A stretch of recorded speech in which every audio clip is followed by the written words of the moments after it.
Olá, paz e bem ao seu coração. Obrigado por ter acessado esse canal. Hoje eu quero compartilhar da leitura de um texto da Palavra de Deus que se encontra no Novo Testamento, do Evangelho de Jesus segundo escreveu Mateus, capítulo de número 13, versículos 45 e 46. Esta é uma parábola dentre as muitas que Jesus contou. Parábolas são narrativas, são histórias muitas vezes inventadas, criadas com o objetivo de ensinar lições. Lições de cunho moral, de cunho espiritual, lições para a vida. E dentre essas muitas parábolas que Jesus contou quando esteve aqui, Mateus narra esta parábola da seguinte maneira: o reino dos céus também é como um negociante que procura pérolas preciosas. Encontrando uma pérola de grande valor, foi, vendeu tudo o que tinha e a comprou. Amém. Que Deus nos abençoe através da meditação desta palavra. A vida também é feita de escolhas. Constantemente nós estamos envolvidos com essa necessidade e, por que não dizer, arte de fazer escolhas. Escolher é uma arte. Escolher é inevitável. Nós precisamos fazer escolhas. O próprio fato de você ter acessado esse canal foi uma escolha que você teve. E quando nós examinamos a palavra de Deus, nós vamos perceber que o próprio Deus insiste conosco a fim de que façamos escolhas sábias. Por toda a Bíblia, essa insistência de Deus a que façamos escolhas é nitidamente percebida. Há passagens, por exemplo, no Antigo Testamento em que Deus coloca diante do povo a necessidade deles fazerem escolhas.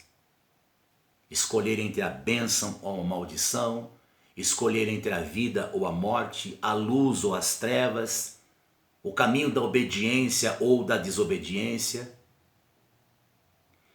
E é a partir das escolhas que nós fazemos que nós teremos um caminho a percorrer e uma vida a ser vivida.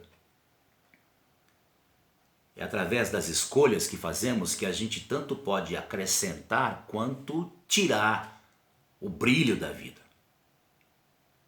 Por isso é que alguém, em certa ocasião, disse o seguinte: a pessoa que souber fazer as melhores escolhas viverá melhor.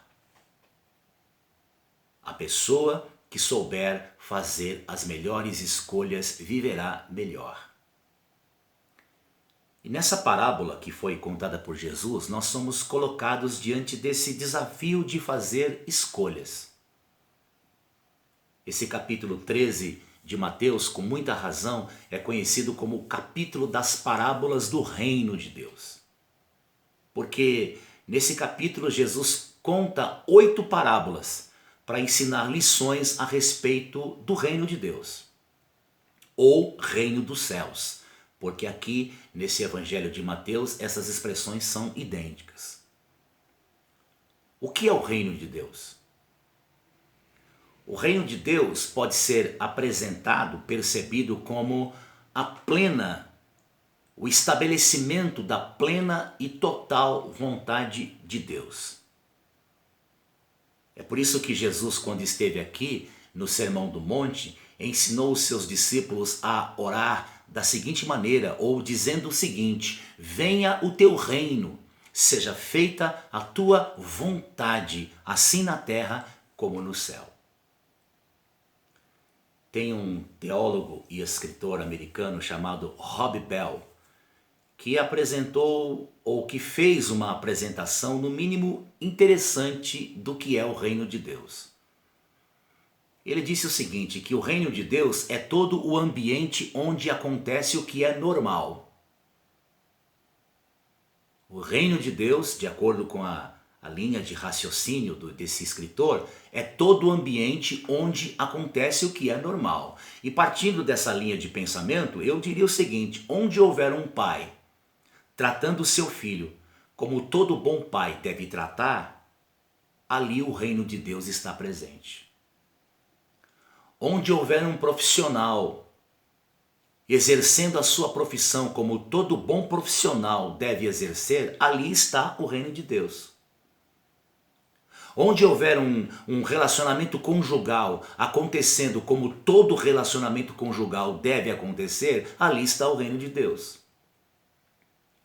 Onde houver uma pessoa, um ser humano, sendo tratado com dignidade, com respeito e valorizado como alguém que foi criado à imagem e semelhança de Deus, ali está o reino de Deus. E aqui, nessa parábola contada por Jesus, ele compara o reino de Deus a um negociante de pérolas, que procura por pérolas preciosas e, tendo um certo dia encontrado uma pérola excelente, de grande valor, ele ficou tão alegre, tão entusiasmado que ele foi, vendeu tudo que tinha e comprou essa pérola. Através da reflexão dessa parábola, eu quero compartilhar aqui com você pelo menos 3 lições que eu consegui extrair desse texto, que são simples, porém preciosas e fundamentais, principalmente no que diz respeito a essa sagrada tarefa que nós temos de fazer escolhas. A primeira lição que eu aprendi dessa parábola é que nós devemos ter como o normal da vida a busca pelo melhor. Nós devemos ter como o normal, o natural da vida, a busca pelo melhor. Para mim, fica muito claro nessa parábola que aquele negociante tinha uma grande ambição. E a sua ambição era a de um dia encontrar a pérola excelente, a melhor pérola. Ele que estava acostumado a negociar e a adquirir boas pérolas, mas quando ele se deparou com essa pérola de grande valor, ele não hesitou em deixar claro, em externar qual era a sua grande ambição na vida. E aqui nós aprendemos nessa lição que nessa tarefa de fazer escolhas nós não podemos nos furtar desse entendimento de que a escolha pelo melhor, a escolha pelo mais excelente deve ser encarada por nós como normal. Todos nós, até que se prove em contrário, queremos o melhor. Nós queremos a melhor casa, nós queremos o melhor carro, nós queremos a melhor igreja, nós queremos o melhor emprego, a melhor roupa. Nem sempre conseguimos, mas nós estamos sempre em busca do que é melhor. E isso não é errado, isso deveria ser o normal da vida. E se o reino de Deus é todo o ambiente onde acontece o que é normal, segundo a definição do Rob Bell, então a nossa busca pelo melhor está dentro do propósito do reino de Deus, porque a busca pelo melhor deve ser encarada por nós como o normal da vida. E o que Jesus está ensinando aqui nessa parábola é que nós devemos ter como o alvo da vida a busca pelo excelente, a busca pelo melhor. Ninguém tem a obrigação de ser um cristão, a menos que já tenha percebido que ser cristão é a melhor escolha. E quando você está diante do melhor, você deve se obrigar a escolher o melhor. Nenhum de nós tem a obrigação de seguir a Jesus, a menos que já tenhamos percebido que Jesus é o caminho, a verdade, que Ele é a vida e que não há vida que vale a pena de ser vivida longe dEle. Que fora dEle não há salvação. O Senhor não deseja que você o siga com dúvida, pensando o seguinte: será que vale a pena? Não, Ele quer que você o siga com a plena convicção de que dentre todos os caminhos, dentre todas as possibilidades, Ele é o único caminho que conduz à verdadeira vida, Ele é o único caminho que conduz à salvação, e nele, na pessoa dele, você deve encontrar prazer e satisfação. Então a primeira lição que eu aprendo aqui com esta parábola de Jesus é que o normal da vida deve ser a busca pelo melhor. por que é importante nós atentarmos para essa primeira lição? Eu creio que por pelo menos duas razões. A primeira é porque existe o perigo de nós nos acomodarmos. Quantas vezes nós nos acomodamos com uma situação que só vai nos estreitando, nos diminuindo na vida? E nós entramos numa zona de conforto que nos impede de enxergar a necessidade de mudar, que nos impede de enxergar a possibilidade de termos uma condição melhor. Tudo porque nós simplesmente nos acomodamos. Deus deseja que nós cresçamos, porque tudo que é saudável cresce. As plantas crescem, igrejas saudáveis crescem, pessoas crescem e você pode crescer. Deus quer que você cresça. Talvez você esteja agora convivendo com uma situação que está te estreitando, te apertando, mas você não precisa ter uma visão estreita, você não precisa ter uma visão pequena, você não precisa se acomodar e se acostumar com essa situação. Quantas pessoas na vida que não têm sonhos, que não têm projetos, que não têm ambições? Talvez porque essas pessoas acabam confundindo humildade com falta de ambição. Há um tipo de ambição que é saudável. Mas tem gente que confunde humildade com falta de ambição. Tem gente que confunde contentamento com preguiça.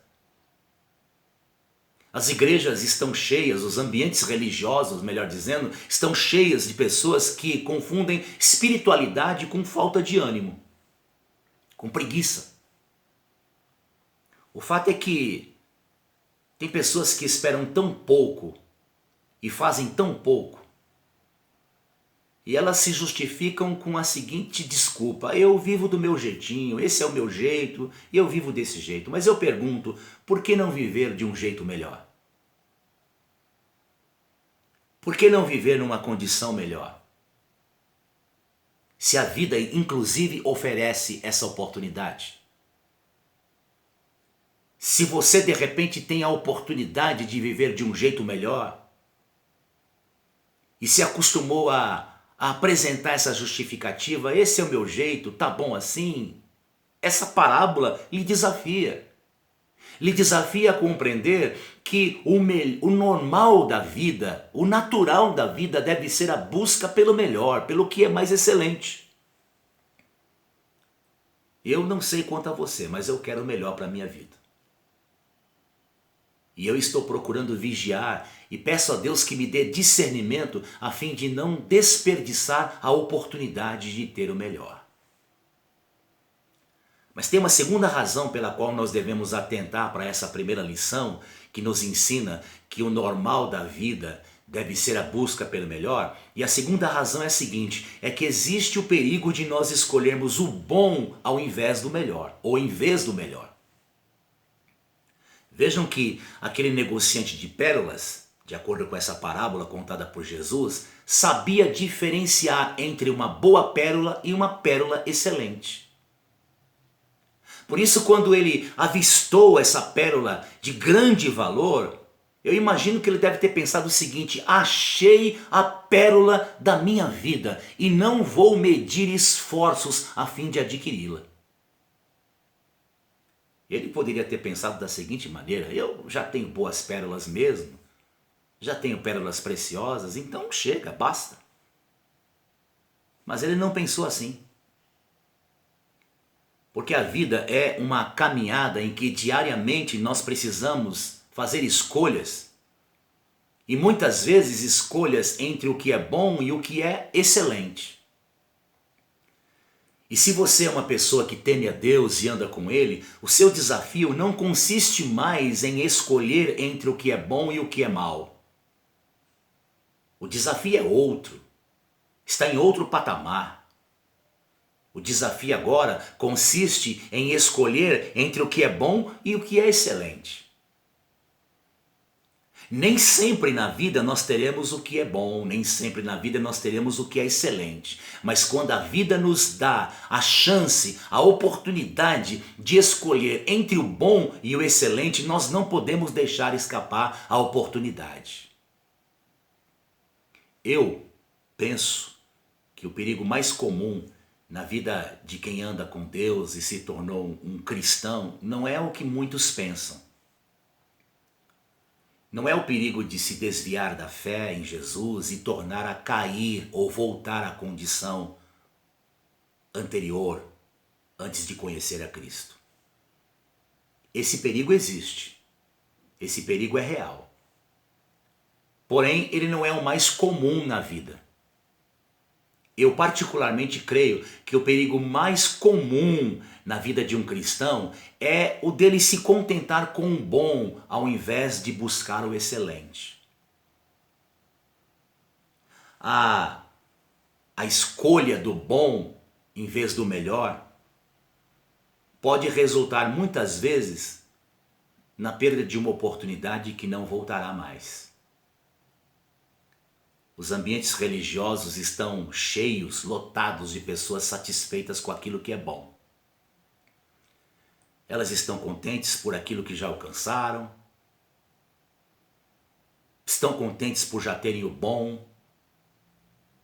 No entanto, a palavra de Deus aqui nos desafia e nós temos a convocação para andarmos, como disse o apóstolo Paulo em sua carta aos Romanos, capítulo 6, versículo 4, andarmos em novidade de vida. O que significa, entre outras coisas, que nós devemos sempre avançar em busca do melhor.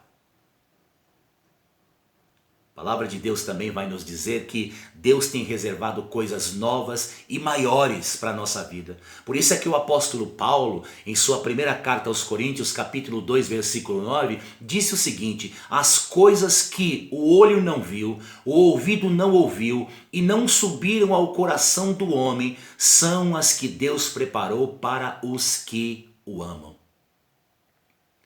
O Senhor tem para nós infinitamente mais do que pedimos ou pensamos. A nossa maior angústia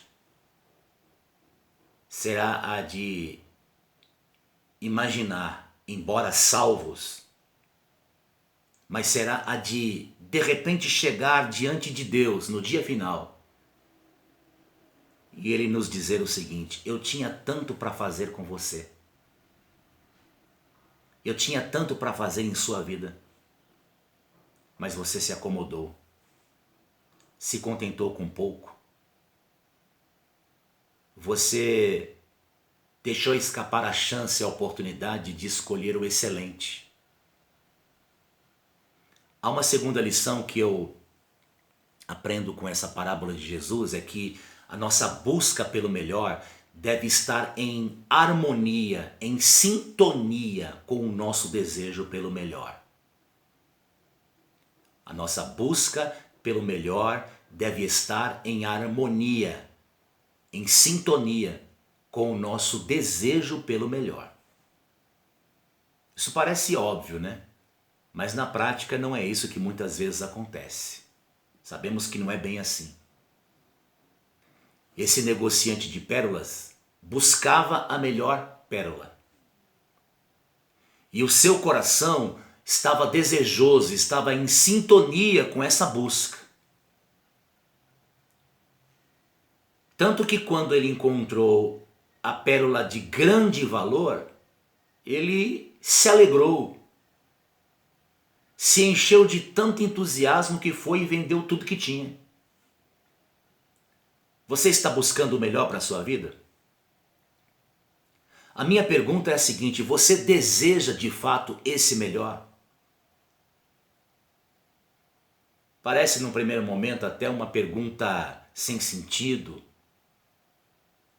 mas uma pessoa pode até dizer que está buscando o melhor, mas o seu coração não está refletindo aquilo que ela fala. Sim, eu sei que Jesus falou que a boca fala do que o coração está cheio. Mas quantas pessoas que muitas vezes vivem repetindo discursos automáticos, decorados. Eu quero melhor, eu quero melhor, eu quero melhor. Mas no fundo, o seu coração está longe desse desejo. Por isso é que Deus, através do profeta, disse: esse povo me honra com os lábios, mas o seu coração está longe de mim. E durante muito tempo eu pensava que se uma pessoa está buscando o melhor, a conclusão lógica é que essa pessoa deseja o melhor. Até que um dia eu fui desafiado a refletir naquela pergunta que Jesus fizera àquele paralítico que ficava junto ao tanque de Betesda, cuja história está registrada no capítulo 5 do Evangelho de João. Lá no capítulo 5, no versículo 7, aliás, no final do versículo 6, está escrito que Jesus perguntou àquele homem o seguinte: você quer ser curado? Essa pergunta, se nós não soubéssemos que tinha sido feita por Jesus, nós ficaríamos até com a impressão ou imaginando que era uma pergunta estúpida, uma pergunta absurda de ser feita.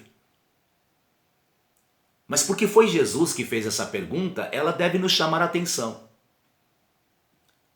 Porque em tese ou teoricamente, se aquele homem estava ali naquele poço ou naquele tanque, era para ser curado.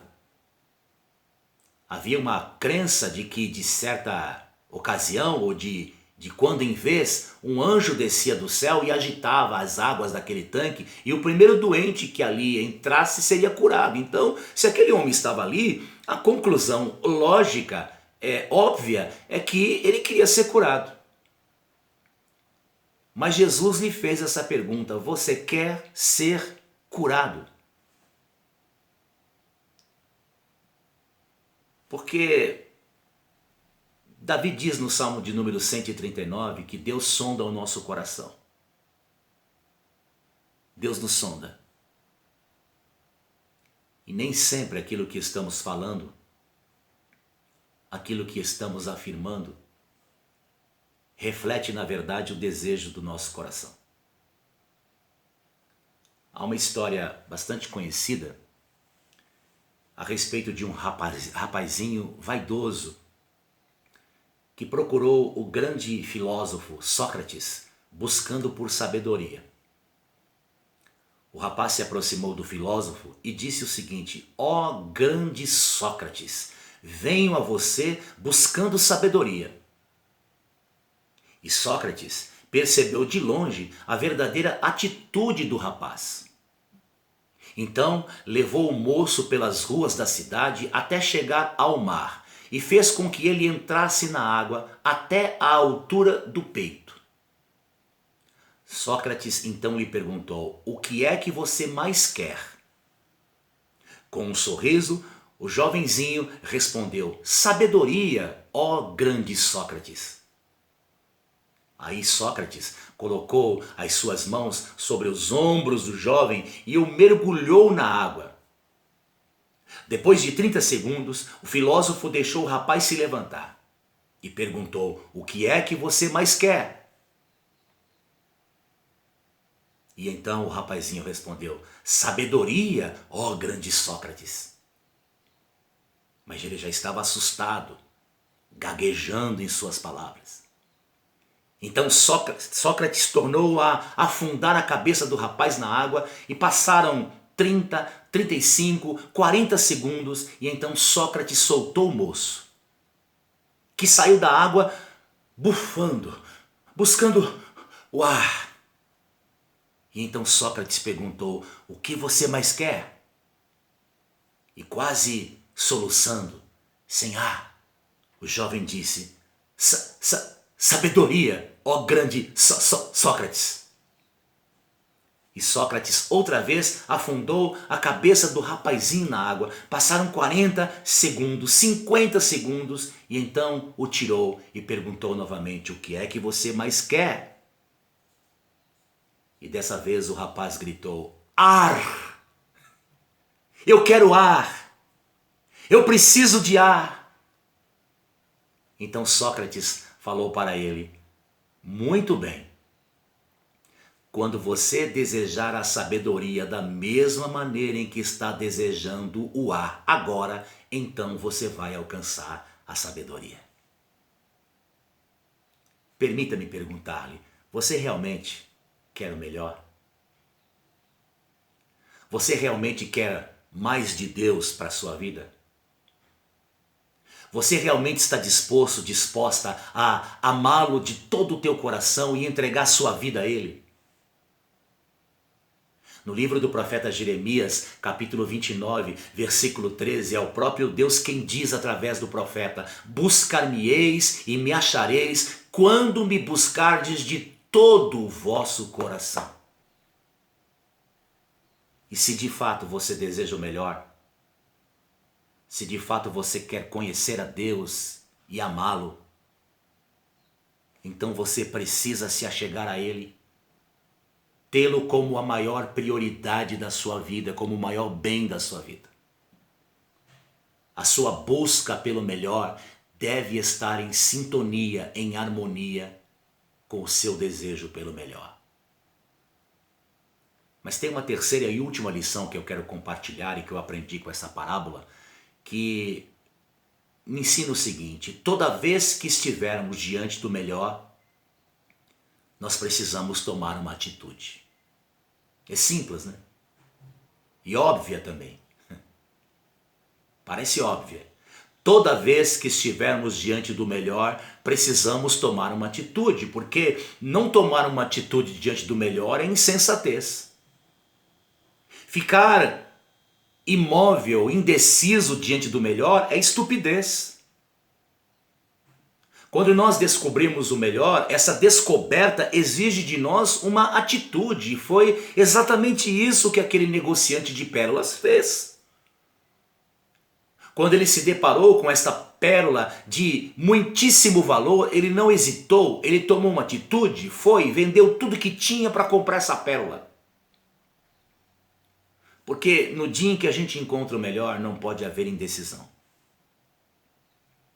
Talvez seja por isso que muitas pessoas estão insatisfeitas, carregando um enorme vazio. Talvez porque tem a ver com o fato de que elas ainda não conheceram e não experimentaram o melhor. E no dia em que a gente encontra essa pérola de grande valor, esse melhor, esse excelente, não nos cabe ficarmos indecisos. Nós precisamos tomar uma atitude, nós precisamos fazer uma escolha. Quantas são as pessoas que têm sonhos, que têm visões, que têm projetos de melhorar, de buscar o melhor, mas não saem disso, elas não se dispõem a trabalhar, elas não se dispõem a ter uma atitude. Você quer o melhor para a sua vida? Você está disposto a trabalhar? Você está disposto a se envolver com esforço para ter esse melhor? Porque ninguém deve imaginar ou pensar que alcançará o melhor sem estar disposto a ter trabalho para conquistar. Talvez você diga o seguinte, né? Mas a salvação e tudo que nós temos não é pela graça? É verdade. Mas a graça de Deus não nos isenta da responsabilidade e do compromisso com o trabalho, com a busca pelo que é excelente.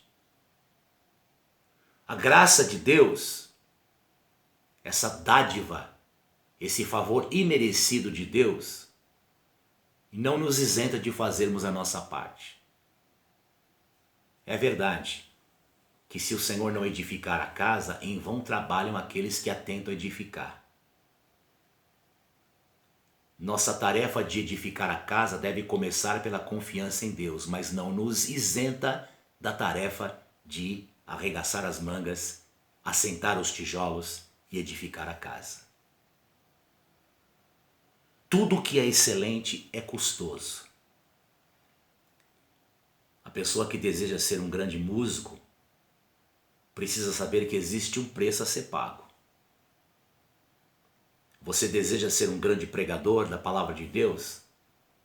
Pois saiba que, além da chamada, além do dom de Deus, é preciso que da tua parte haja dedicação, esforço, leitura, estudo, oração. Jesus, falando do caminho da vida, disse que ele é estreito, apertado. Logo, o que ele está dizendo é o seguinte, que para entrar nesse caminho que conduz à vida é preciso ter atitude. Eu quero concluir essa reflexão da mesma forma em que eu comecei, lembrando que a vida também é feita de escolhas. E a minha oração é para que eu tenha sabedoria para fazer as melhores escolhas, para escolher o excelente. Convido-lhe a fazer a mesma oração. Que Deus te abençoe. Que na vida você tenha a oportunidade e a graça de fazer as melhores escolhas. Não só para você, mas para sua casa, para sua família. Em nome de Jesus. Fique com Deus.